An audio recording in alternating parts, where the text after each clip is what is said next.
بسم اللہ الرحمن الرحیم۔ السلام علیکم معزز طلباء کرام، آپ سب کیسے ہیں؟ آج ہم معطا امام محمد کے سبق نمبر 121 کو پڑھیں گے۔ آج کے ہمارے سبق کا عنوان ہے افطار میں جلدی کرنے کا بیان۔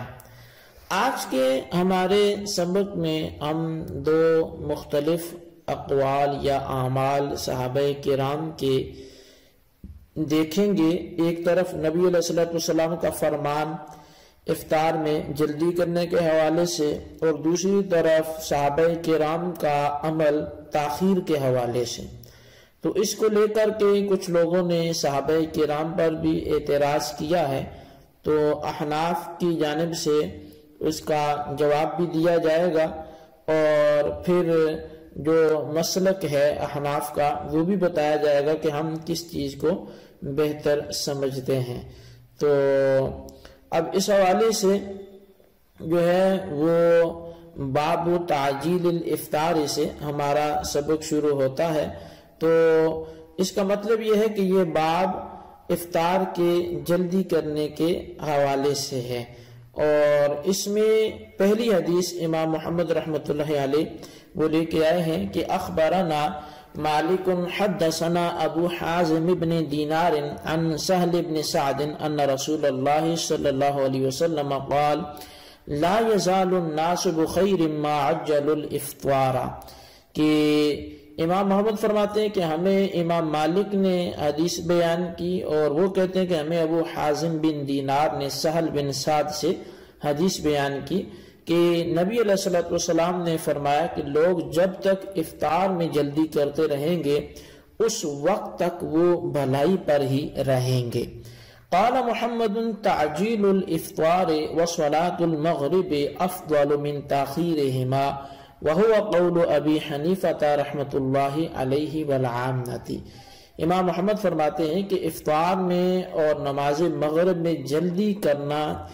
ان میں تاخیر کرنے سے زیادہ بہتر ہے، اور امام اعظم امام ابو حنیفہ رحمۃ اللہ علیہ کا اور عام فقہا کا بھی یہی قول ہے۔ اخبرنا مالک اخبرنا ابن شہاب عن حمید بن عبد الرحمن بن عوف انه اخبره ان عمر بن الخطاب وعثمان بن عفان كان يصليان المغرب حين ينظران الليل الاسود قبل ان يفطرا ثم يفطران بعد الصلاة في رمضان۔ امام محمد رحمۃ اللہ علیہ وہ بتاتے ہیں کہ ہمیں امام مالک نے اور ان کو ابن شہاب نے حضرت حمید بن عبد الرحمن بن عوف سے متعلق یہ بتایا کہ حضرت عمر بن خطاب اور حضرت عثمان غنی رضی اللہ عنہما دونوں رات کی سیاہی کے دیکھتے ہی نماز مغرب ادا کیا کرتے تھے، پھر رمضان شریف میں نماز مغرب کے بعد افطاری کیا کرتے تھے۔ تو قال محمد وهذا كله واسع فمن شاء افطر قبل الصلاة ومن شاء افطر بعدها وكل ذلك لا بأس به۔ امام محمد رحمۃ اللہ علیہ فرماتے ہیں کہ اس تمام میں وسعت ہے اور گنجائش ہے کہ جو شخص نماز مغرب سے قبل افطاری کرنا چاہے تو وہ بھی کر سکتا ہے، اور جو نماز مغرب کے بعد چاہے تو اس وقت افطاری وہ کر لیں۔ ان تمام صورتوں میں کوئی حرج کی بات نہیں ہے۔ اچھا، اب دیکھیں کہ پہلی حدیث میں افطار جلدی کرنے کو افضل قرار دیا گیا اور اسے بھلائی کا کام قرار دیا گیا، اور دوسری میں دو جلیل القدر صحابہ کرام ہیں، خلیفہ اور صحابی یعنی حضرت عمر بن خطاب رضی اللہ تعالی عنہ اور حضرت عثمان غنی رضی اللہ تعالیٰ عنہ۔ اب ان کا رمضان شریف میں افطاری کرنے میں دیر لگانا یہ مذکور ہوا ہے، جس سے بظاہر یہ معلوم ہوتا ہے کہ ان دونوں حضرات کا جو عمل ہے وہ نبی اکرم صلی اللہ علیہ وسلم کی ارشاد کردہ افضل طریقے سے خلاف ہے۔ اب اسی ظاہری مخالفت کی وجہ سے بعض کم ظرف لوگوں نے اس مسئلے میں ان دونوں صحابہ کرام کے فعل پر اعتراض کیا اور طعن و تشنیع کا نشانہ بنایا۔ یعنی ایک طرف نبی علیہ السلام فرما رہے ہیں افطار میں جلدی کرو، اور یہ دیکھو جی یہ تاخیر سے کر رہے ہیں، تو انہوں نے یہ کہہ دیا کہ نبی علیہ السلام کی پیروی یہ مقدم ہے، عمر اور عثمان کی پیروی یہ کوئی زیادہ ضروری نہیں ہے۔ اور اسی معطا کی اس حدیث کے تحت بعض لوگوں نے اس طرح کا بھونڈا سا کلام کیا ہے، عجیب سا۔ تو اللہ سب کو عقل سلیم نصیب فرمائے۔ اصل میں جو صحیح مسلک ہے اور صحیح انداز ہے وہ کتابوں میں موجود ہے کہ جب بھی دو حدیثوں میں اگر آپ کو تعارض بھی نظر آتا ہے تو پھر اہل علم وہاں تطبیق کی کوشش کرتے ہیں، یہ نہیں کرتے کہ کسی ایک پر طعن و تشنیع کا دروازہ کھول دیں۔ ان جلیل القدر صحابہ کرام یہ نبی علیہ السلام کے خلاف یہ کیسے چل سکتے ہیں؟ اور ان کے بارے میں تو خود سرکار دو عالم صلی اللہ علیہ وسلم نے ارشاد فرمایا کہ اصحابی کالنجوم بأیہم اقتدیتم اہتدیتم، کہ میرے تو تمام صحابہ وہ ستاروں کی طرح ہیں، ان میں سے تم جس کی بھی اقتداء کرو گے ہدایت پا جاؤ گے۔ تو اس ارشاد نبوی کا پھر کیا مفہوم ہوگا؟ محدثین کرام کا یہ طریقہ رہا ہے کہ ایسے مقامات میں وہ تطبیق کی راہیں تلاش کرتے ہیں، اور اس مقام پر بھی علماء نے تطبیقات وہ کی ہوئی ہیں، لیکن اہل علم جو ہیں وہ تو نظر رکھتے ہیں اور وہ ان تک پہنچنے کی کوشش بھی کرتے ہیں، لیکن جن کا مقصد ہی تان ہو تو وہ پھر اس طرف توجہ کیے بنا وہ زبان تان دراز کر لیتے ہیں۔ اس حوالے سے علامہ ملا علی قاری رحمۃ اللہ علیہ نے حضرت عمر اور حضرت عثمان غنی رضی اللہ تعالیٰ عنہما کے اس فعل کی 3 تعویلیں آپ نے مرقات شرح مشکات میں ذکر فرمائی ہے، اور آپ فرماتے ہیں کہ جو بروایت صحیحہ آیا ہے کہ حضرت عمر بن خطاب اور حضرت عثمان غنی رضی اللہ عنہما رات کی سیاہی دیکھ کر رمضان شریف میں پہلے نماز مغرب ادا فرمایا کرتے تھے اور پھر وہ روزہ افطار کیا کرتے تھے، تو ان حضرات کا ایسا کرنا دراصل تاخیر سے روزہ افطار کرنے کا جواز بیان فرماتا تھا، تاکہ کوئی افطار میں جلدی کرنے سے یہ نہ سمجھے کہ شاید جلدی کرنا واجب ہے، یہ درجہ وجوب میں نہیں ہے۔ تو مطلب اگر کوئی تاخیر سے بھی روزہ کھولتا ہے تو روزہ افطار تاخیر سے بھی کرے تو افطار اس کا پھر بھی ہو جائے گا، اور اس میں کوئی حرج کی بات نہیں ہے۔ تو جواز بیان کرنے کی وجہ سے ان حضرات نے اس عمل کو اپنایا اور نماز مغرب کے بعد جو ہے روزے کو افطار کیا۔ اچھا، یہ ایک اس کی تعویل تھی۔ علامہ علی قاری ہی مرقات میں دوسری تعویل اس کی یہ بیان کرتے ہیں کہ نبی علیہ السلام اصل میں افطاری اپنے کاشانہ اقدس میں وہ کرتے تھے، اور وہاں روزہ افطار کر کے آپ نماز مغرب کے لیے تشریف لاتے ہیں،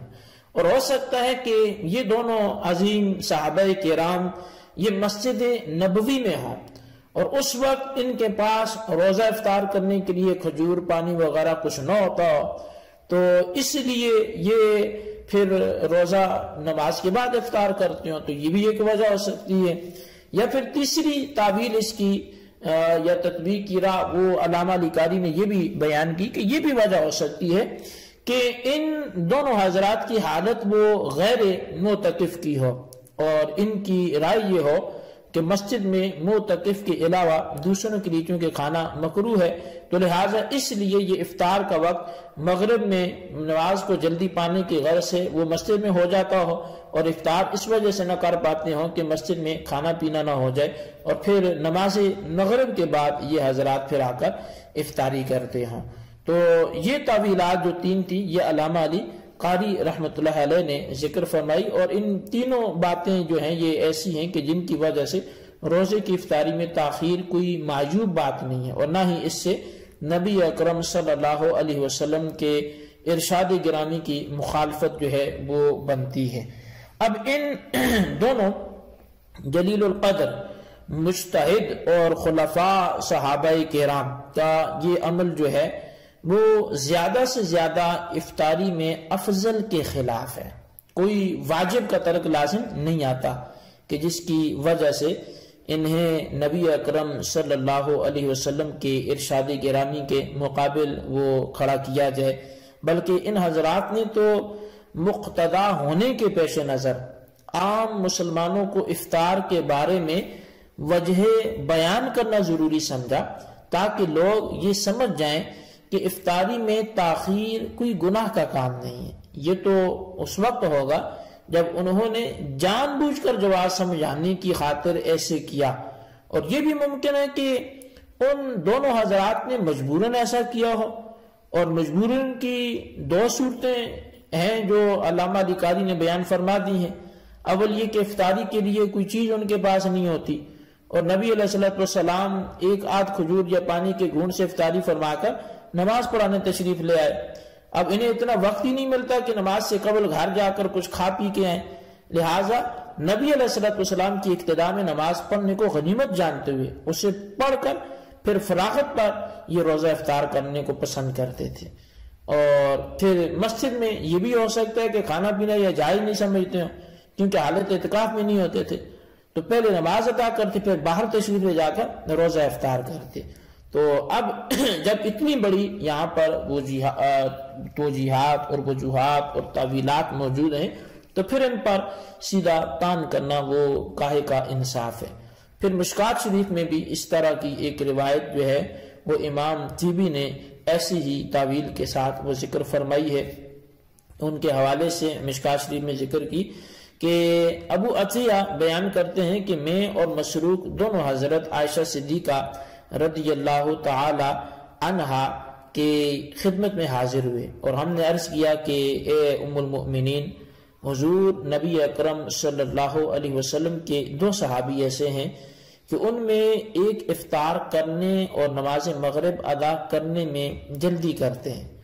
اور دوسرے جو ہیں وہ دونوں میں تاخیر سے کام لیتے ہیں، یعنی نماز مغرب بھی تاخیر سے پڑھتے ہیں اور افطاری بھی تاخیر سے کرتے ہیں۔ تو حضرت سیدہ عائشہ صدیقہ رضی اللہ تعالیٰ عنہ نے سن کر فرمایا کہ دونوں میں سے افطار اور نماز میں جلدی کرنے والا کون ہے؟ تو ہم نے عرض کیا کہ وہ صحابی حضرت عبداللہ بن مسعود رضی اللہ تعالیٰ عنہ ہیں۔ اسی طرح نبی علیہ السلام نے بھی کیا ہے، اور دوسرے صحابی حضرت ابو موسیٰ اشعری رضی اللہ تعالیٰ عنہ ہیں، یعنی کہ اب حضرت عائشہ صدیقہ رضی اللہ تعالیٰ عنہ جو ہے وہ فرماتی ہیں کہ جو جلدی کرنے والا ہے وہ کون ہے، کہ اسی طرح نبی اکرم علیہ السلام نے بھی کیا ہے۔ اور دوسرے صحابی کون تھے؟ وہ حضرت ابو موسیٰ اشعری رضی اللہ تعالیٰ عنہ تھے، اور یہ روایت امام مسلم نے بھی ذکر کی ہے، اگرچہ میں نے مشکات کے حوالے سے اسے بیان کیا ہے۔ اچھا، اس روایت پر علامہ طیبی رحمۃ اللہ علیہ نے جو کچھ فرمایا اسے علامہ علی قاری نے بیان کیا ہے، اور وہ یہ ہے کہ حضرت عبداللہ بن مسعود رضی اللہ عنہ کا عمل وہ عزیمت اور سنت تھا، یعنی افضل یہی عمل تھا، اور حضرت ابو موسیٰ اشعری رضی اللہ عنہ نے رخصت کو اپنایا، اور یہ تطبیق اس وقت درست اور صحیح ہوگی جب ان دونوں حضرات کے درمیان اختلاف صرف فعل میں ہو، اور اگر اختلاف قولی ہو تو پھر حضرت عبداللہ بن مسعود رضی اللہ تعالی عنہ کا جو عمل افطاری میں جلدی کرنے کے حوالے سے ہے یہ بطور مبالغہ سمجھا جائے گا، اور حضرت ابو موسیٰ اشعری رضی اللہ تعالیٰ عنہ کا غیر مبالغہ ہوگا، ورنہ رخصت تو ان دونوں کے نزدیک بالاتفاق ہے، اور زیادہ صحیح ہے کہ حضرت عبداللہ بن مسعود کا عمل یہ سنت پر محمول کیا جائے اور ابو موسیٰ کا بیان جواز پر محمول کیا جائے، جیسا کہ حضرت عمر اور عثمان رضی اللہ عنہما کے عمل کے بارے میں بحث گزر چکی ہے۔ تو